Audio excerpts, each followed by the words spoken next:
తర్వాతేంటి wealth preserve చేసుకోవటానికి హైబ్రిడ్‌కెళ్తాం.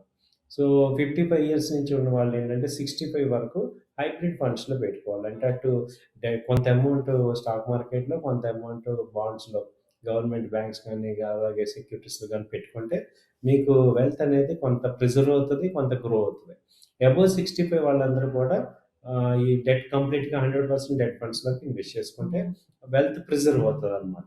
So, దీనిలో first ఏంటంటే మ్యూచువల్ ఫండ్స్‌లో 25-55 గ్రో అవ్వాలి ఫండ్.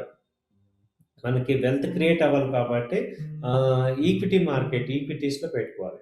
ఈక్విటీలో ఏముంటాయి మళ్ళీ తర్వాత ఈక్విటీలో long term large cap fund, mid cap fund, small cap fund అని ఉంటుంది. సో, స్మాల్ క్యాప్ ఫండ్ ఏంటంటే హై రిస్క్, హై రిటర్న్ ఉంటుంది.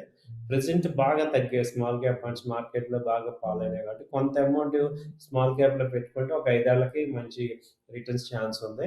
సో, లార్జ్ క్యాప్, మిడ్ క్యాప్‌లో ఏమవుతుందంటే సెకండ్ ఆల్టర్‌నేటివ్‌గా తీసుకోవచ్చు. ఎందుకంటే అది కూడా బాగా తగ్గింది. ఇప్పుడున్న పరిస్థితుల్లో మిడ్ క్యాప్ కూడా బాగా తగ్గింది కాబట్టి కొంత మిడ్ క్యాప్‌లో ఇన్వెస్ట్ చేసుకోవచ్చు.